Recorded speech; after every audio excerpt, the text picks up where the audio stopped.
Hello, hello, sweet honeybees. Welcome to the Electric Honey Pot, where energy is the nectar of life. My name is Autumn, and this whole project is about the human experience the good, the bad, the ugly, and all of the magic that happens in between. Today, I'm going to share some of the wisdom and spiritual insight I have acquired along my journey. I encourage you to listen closely while thinking about how what I say pertains to your own life and experiences. My intention with this episode is to inspire you to think deeper about your experiences and to become a conscious creator of your own life and within this world, and not just a victim of circumstance. I hope you enjoy how my storytelling is evolving, and I want to go ahead and thank you for your time, energy, and attention. I realize how valuable these resources are, and I am very grateful that you are spending them with me.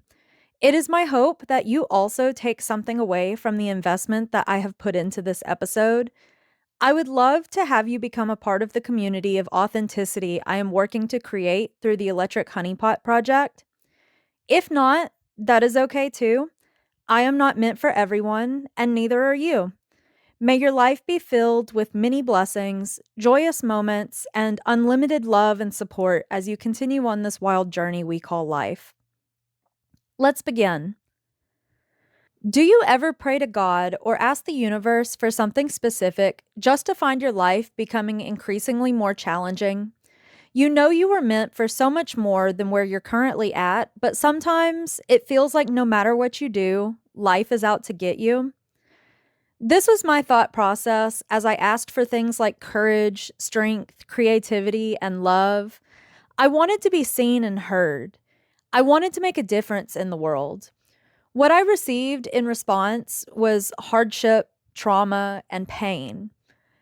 I thought everything unfortunate that happened to me was life playing some sick joke to punish me for something I may or may not have even been aware of doing.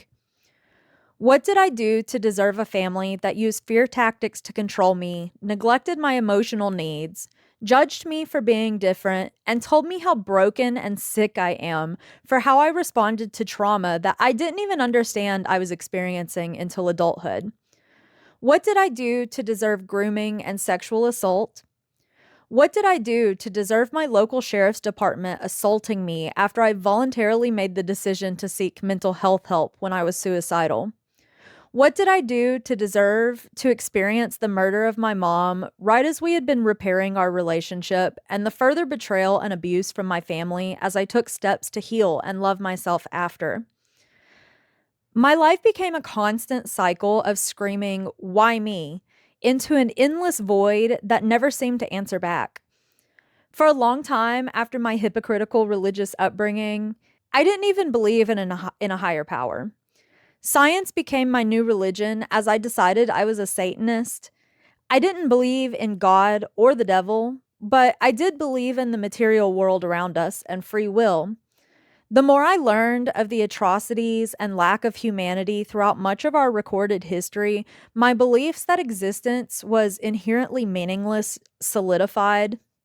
If we are born to suffer, what is the point in living at all beyond indulging in our beastly desires? It wasn't until I began experimenting with psychedelic substances that my mind began to open to a greater sense of curiosity about our existence and the source of our consciousness. I still identified myself as a Satanist, but I had moved to the belief that it is possible that there is something greater than just the material world. Then, when I finally broke through on 5-MeO DMT shortly before my mom was murdered, I knew there is more to life than this reality we currently find ourselves within. With the wisdom I have now through my work with psychedelic medicines, my shamanic dream work, and self reflecting with my journal, I can see how my consciousness was limited significantly by my lack of perspective, which in turn limited my life. These days, it is clear how I have been receiving everything that I have asked for all along, just hidden within the puzzles and riddles the universe provides. All of my suffering has been a part of my personal divine blueprint to build me into the person I am today, working towards the life I have always dreamed of having. A life in which I travel, have meaningful conversations, connect with other human beings on a deeper level, and have a voice after years of being silent and making myself small. We each come into this world with a divine blueprint attached to our soul, but it is up to us to build it through how we respond to the challenges we face. We are these energetic beings of pure consciousness at our core, but we incarnate here to have a human experience as whatever avatar we choose. We have free will as to how that experience will go. Do we play out the main quest line we choose? Do we focus solely on being distracted by side quests and forget that there was ever a story created for our character? Do we hack the game and make it our own? How we play the game and develop our character while we are here is up to us. No one is going to level up for you. We are each the main character of our own storyline, many of us on a hero's journey, while others choose to play the villain to help us become our own hero. We are the creator, the player, and the observer all in one. No game being played is ever the same.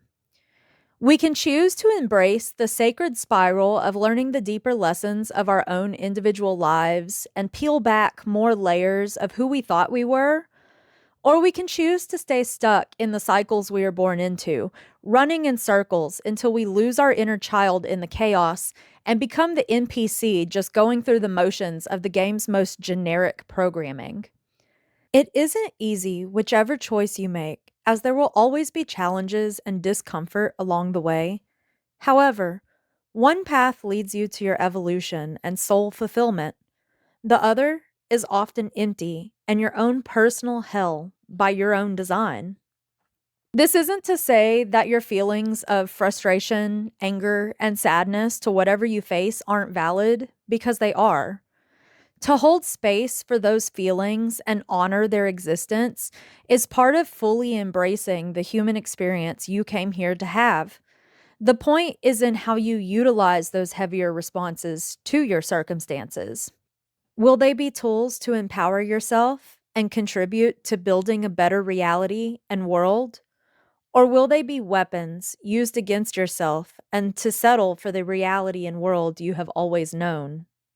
Whether or not you believe in something greater than yourself, most of us ask and pray for the answers to our struggles or some kind of savior from them. What if you are the savior you have been asking for and waiting for? You may receive guidance and aid along the way, but is it everlasting if you do not also put in the work? Absolutely not. You are the savior of your own life. No one else is going to pull you up into the light of your full potential except for you. The universe, God, spirit, whatever you want to call it, is always answering us and providing exactly what we ask for, but it does not come direct or right away. It comes in the form of a person that provides meaningful insight into a situation or thought you have been struggling with. Or maybe it is a person that causes you pain to teach you how to choose yourself, stand up for yourself, and love yourself. It comes in the form of a physical disability or mental divergence that shows you what you are capable of against all odds and adversity. Maybe it is losing a job, family, friends, or your car during a period of life when you are already struggling to survive and feeling alone, forcing you to go within and learn how to be happy without anything beyond yourself. Do you see your challenges as punishment against you or an opportunity to help you grow? Do you give up or do you continue to have faith that everything will work out if you keep believing and moving as if it will? For most of my life thus far, I have viewed my plights as punishment while pushing myself forward, focused entirely on my misery. Over the last few years, despite continued hardship and trauma, I have been actively working on reprogramming my brain to recognize the beauty and positives, but without neglecting the fact that life is difficult and painful at times too. This is not about spiritually bypassing that aspect of life, because life cannot be sunshine and rainbows all the time. That is not what balance is. We need the dark parts of life to contrast the light parts of our lives. We wouldn't feel happiness and joy without also knowing what it is to feel anger and sadness. Beautiful songs have been played and sung after a heart shattered by love. Great paintings have been placed on canvas from the depths of anguish. Impactful literature has been written by enduring hardship. Significant strides in humanitarianism are a direct result of witnessing and living strife. We are designed to become alchemists and masters of transmuting energy. We do not change anything by neglecting the shadows that we cast. Part of my personal process of releasing the weight I have been carrying has involved openly acknowledging and sharing things that I have endured and the uglier aspects of myself. Everything that has transpired up until this point has just been a part of my personal character development and awakening process. The suffering of my life has been the greatest catalyst to my evolution. The darkness in my life has taught me how to shine my light and illuminate my own darkness, a difficult process many witches know as shadow work, as well as the darkness that dims our world. I have been met with the projections and illusions of others the more authentic I have become to who I came here to be. I have the courage to speak about what I have endured, how I think, and how I feel when many hold it in or talk in the shadows to preserve their image in the eyes of others.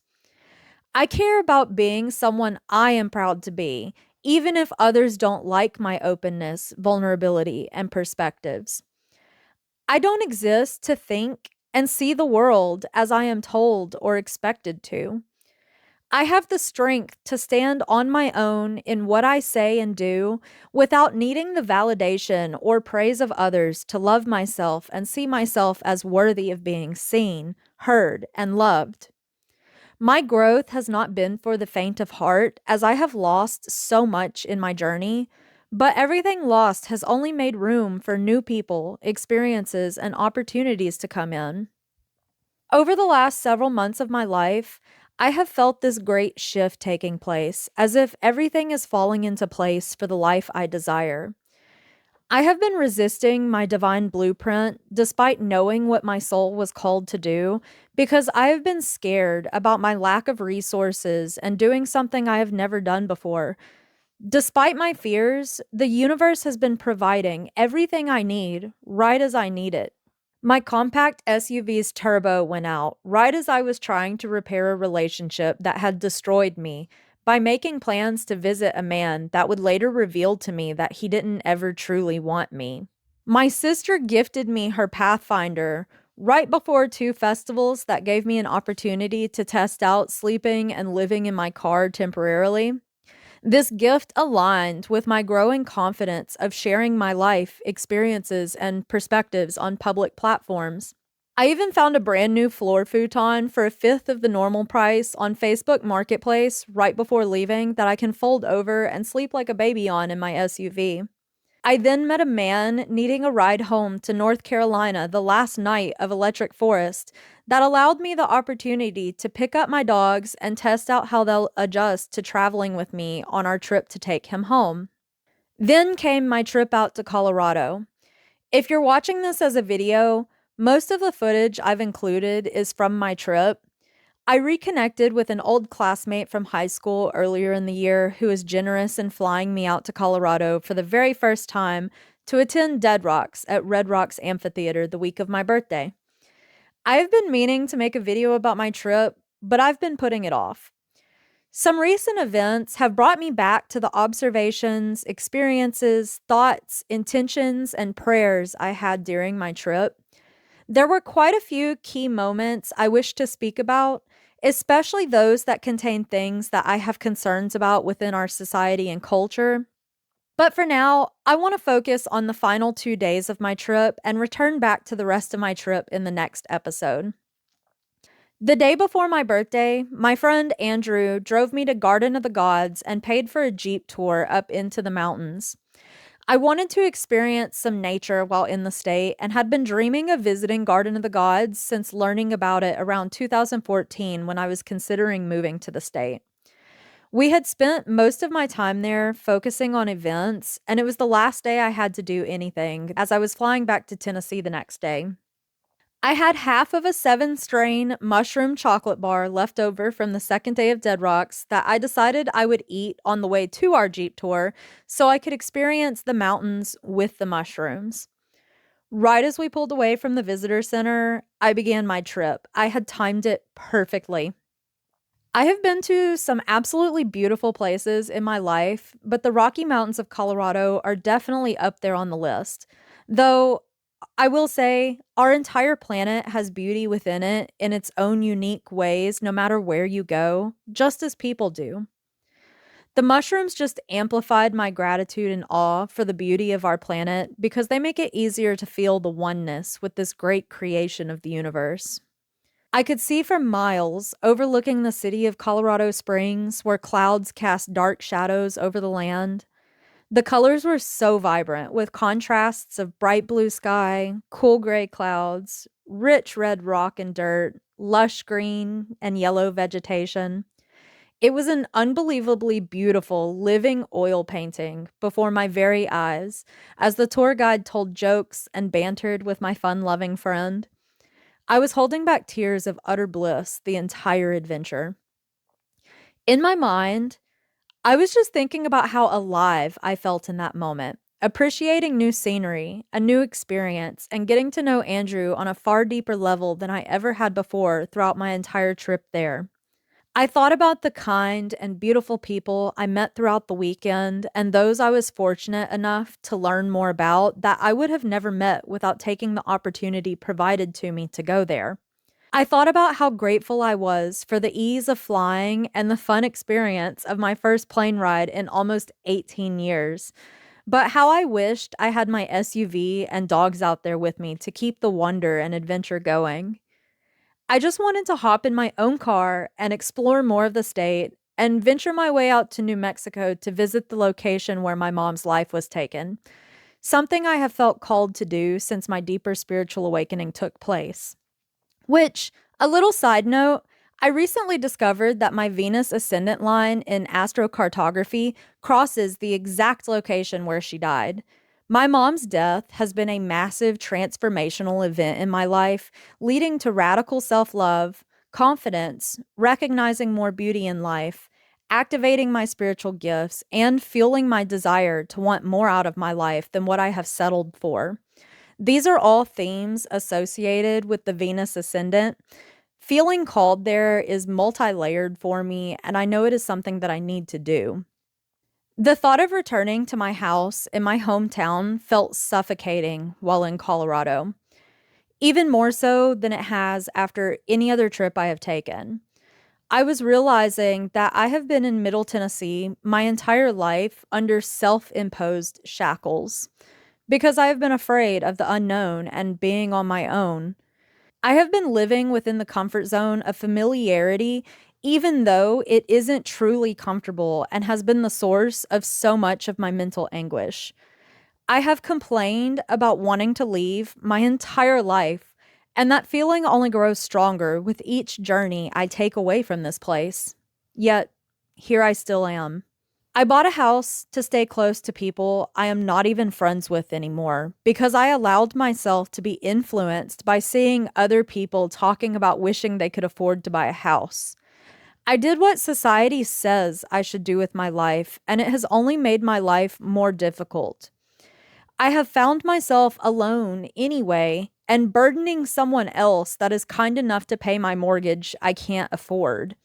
I have been kicking myself for wasting so much money on a life I knew I didn't want when I had been dreaming of being nomadic since my first DMT breakthrough at a camping festival in March of 2022, a full year and a half before I ever bought this house. I just didn't trust or believe in myself.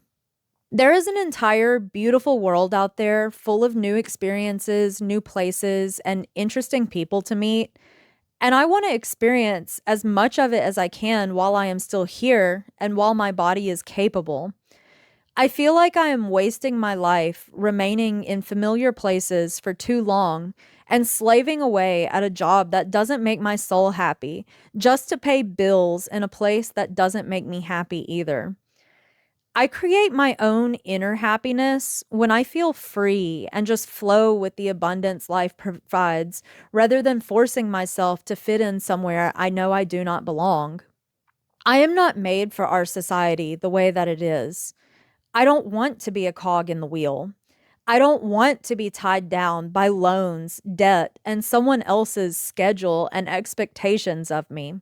I don't want to stay in monotony and wear a mask to fit in. I want to return to the earth and my soul's ancestral nomadic roots from long before we decided permanent civilization is the ideal way to live. I feel like a rat in a cage that has been devouring itself, trying to figure out how to escape.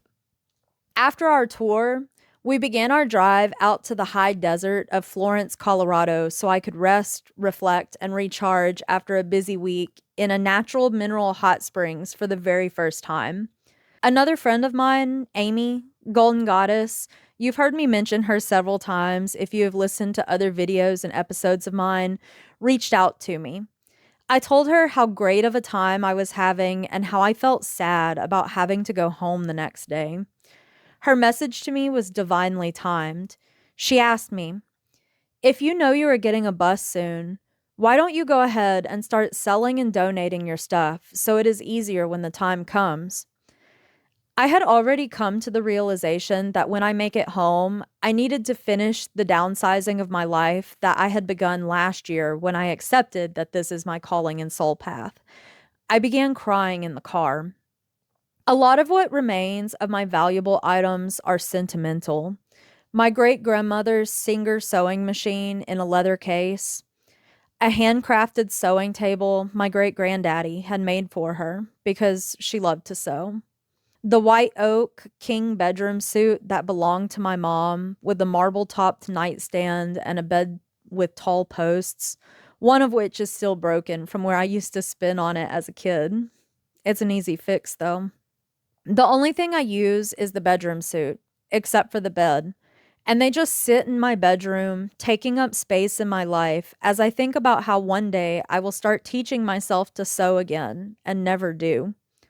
I'm working to start a new life, and I would love it all to have a new life in a home where these items would be loved and cherished the way my loved ones did. It is just so hard letting go because of this guilty, shameful feeling like I am turning my back on the people I love so deeply. I know my loved ones beyond don't see it that way and want me to pursue my own dreams and happiness. I am my own person with my own life that I am meant to embrace. They're just items, but the mental blocks surrounding them has been so real for me. The rest of my possessions are mostly clothes, books, and art. Other things I have had a difficult time donating with the rest of my stuff last year. I don't care as much about how I look the vast majority of the time as I used to, but I am still my own kind of fashionista when I want to be, and I love variety in what I wear. I have way too many clothes, but when I go to get rid of things, all of the outfits that I style run through my mind. It's difficult to get rid of the books as I love having physical copies and have built a collection back up over the last 2 years. Anything from spirituality and philosophy to hobby books to books that detail dark parts of history and modern day that our leaders seek to cover up and ignore, like the stories of North Korean defectors, the genocide of indigenous tribes, and the Jeffrey Epstein story. As for the art, I have a hard time letting go of things I create that I am proud of because feeling good about my art doesn't happen too often. I also have some original pieces by others and by my mom that mean a lot to me. I spent my time in the hot springs reminding myself that it all takes time, and it was never meant to be easy. The path to the best things in life seldomly is. Learning to let go is one of the hardest lessons we will ever learn. I focused on the water, soothing my aching body as I listened to it steadily pour into the pool and watched the sherbet colored sunset surrounding the springs. I got out and exited the space to take photos since I wasn't allowed to have a phone inside due to optional nudity. The tone of the color palette shifted with the sinking sun and made the moment seem like nothing more than a dream, which, when you get deep enough into your own consciousness, you understand that this life is but a dream. I had a conversation with one of the workers, I wish I could remember his name, about how he is from the area and always comes back to this place when he leaves. There's just something magic about it. The sunsets, the sunrises, the weather, the people. It feels like home. I could feel the magic while I was there, and I understood why so many of my classmates moved to the state and didn't come back. It had been calling me for years, but I never took the chance on my own. I have that same feeling about many places when I travel. For me, home is wherever my heart is. Nothing expands my heart the way exploring does. My curiosity stays present as I never know what will happen next. In a way, I am like a turtle. I carry my home with me wherever I go, but the place I have been stagnating at while calling it home is not really my home. It's just the place I was born, the place I was traumatized repeatedly, the place I have been taken advantage of in, the place I don't feel valued or appreciated in, the place I allowed to break me for most of my life. Any place that hurts your heart is not home.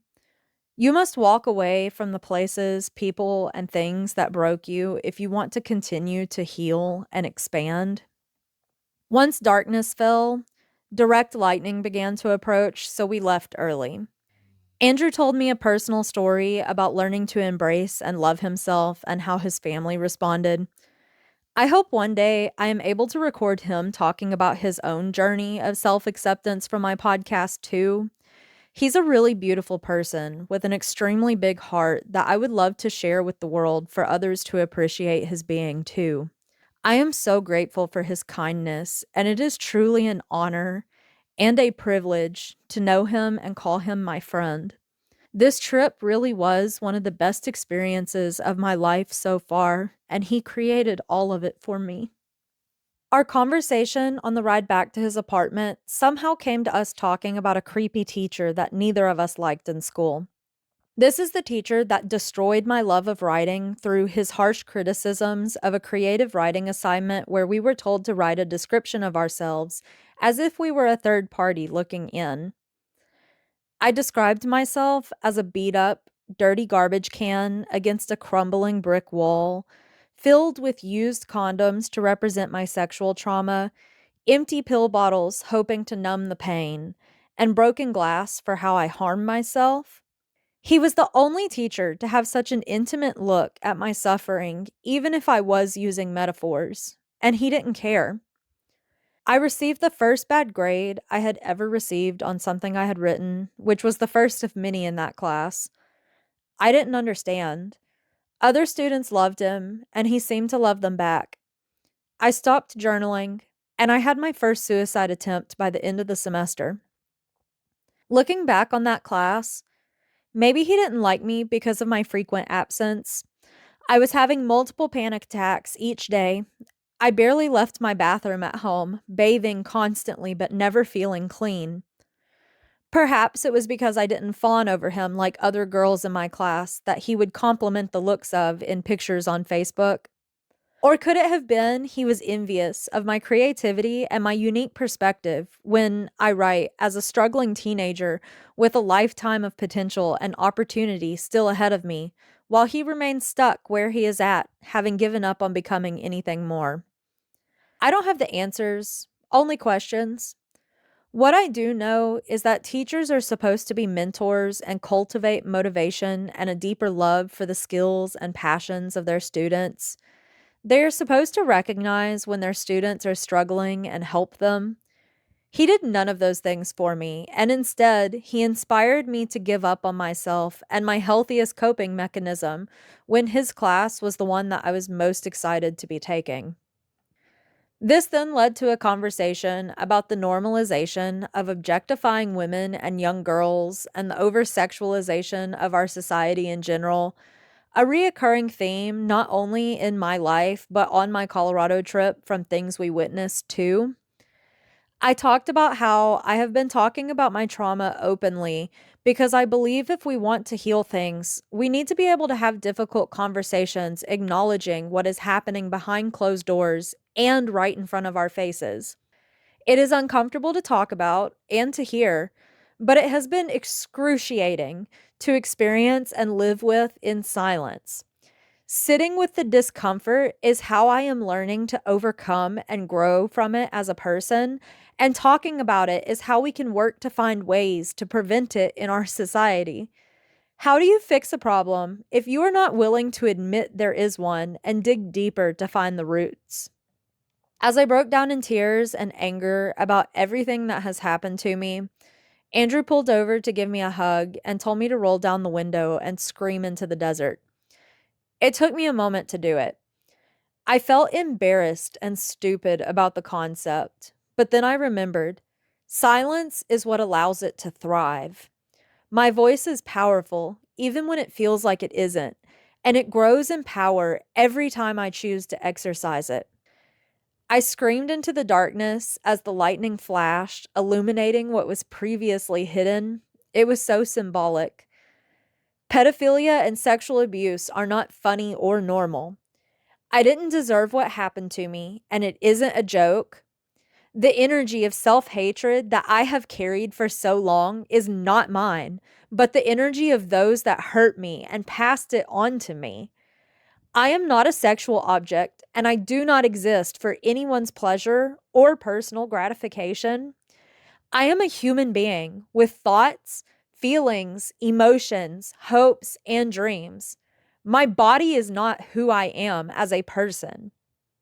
He hugged me again and asked me if I felt better getting it out. I did, but I also knew that I wanted to talk about it elsewhere besides the empty, dark desert. Silence is compliance, and my voice will not be taken away from me again. I was completely drained by the end of the week. I pushed back my flight to late afternoon so I could go to my first dispensary on our way home to get some gummies so I could sleep like the dead and not have to wake up early. A treat for me since I normally do not use cannabis products anymore. My flight got pushed back to early evening, so I slept even later.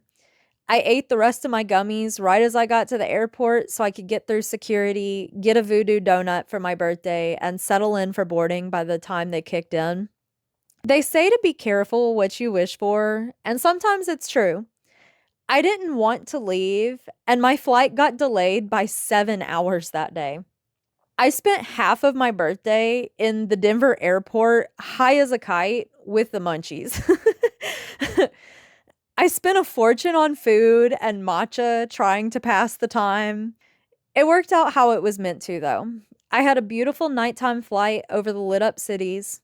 In the distance, I got to watch the lightning illuminate the clouds in a chaotic dance from up above and was awestruck by the beauty and power of nature. My dogs were so happy to see me when they came to pick me up at the airport. Life really does happen for us, not to us. Even if some of the experiences are bullshit that we don't deserve, our prayers get answered, but not in obvious ways or how we expect our answers and blessings to come in. When you are meant for something more, life has a way of increasing your discomfort until you make the decision to do something about it and follow the path your soul has been trying to guide you towards from the very beginning. What happened to my mom triggered the chain of events that gave me the courage to cut the cord and go no contact with my family, even if it was hard to distance myself from my grandmother. She enabled abuse, and I had to choose myself. It has been one of the best decisions I have ever made for my healing and mental health journey. The further away I get from the dysfunction, the clearer it has become how unhealthy and abusive my upbringing was. Seeing my narcissistic family system for what it is has helped me better understand myself and how to break free from the generational cycle. All of the trauma I have endured and the way I was scapegoated is what has made me strong enough to finally stand up for myself and speak my truth. It has taught me exactly who I don't want to be and opened my heart to greater levels of compassion and empathy for myself and for others. Losing the people I thought would always be a part of my life has taught me to be my own person and how to remove the masks I wore trying to earn love. I am no longer mentally codependent on others. If people do not love me for who I am, they are not meant for me. I was never meant to make myself small for the sake of others. I am who I am, a perfectly imperfect, unique expression of source consciousness made of cosmic stardust. Since coming back from Colorado, I've been struggling with getting everything in order at home.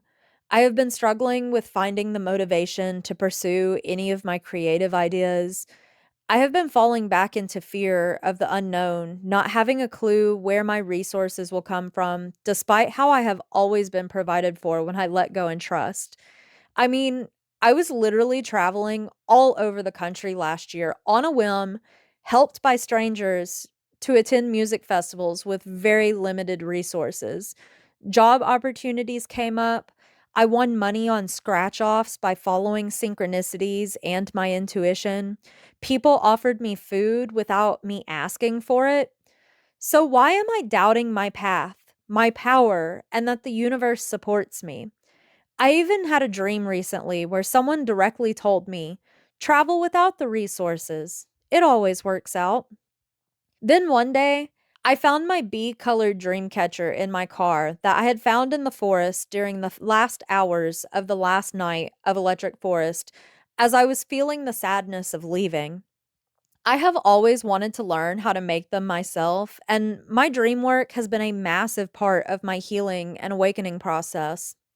I had this idea that maybe this is a sign I should start a new creative hobby in addition to my writing. Perhaps I could weave together the life I dream about by weaving dream catchers to help others struggling with their own dreams, whether it's in their sleep or in their waking life. I am placing this intention into every single one that I make. Then the trip to Chattanooga I described in my last episode took place. I was able to transform a chaotic, stressful trip into this sense of inner peace and surrender to the unfolding of my life.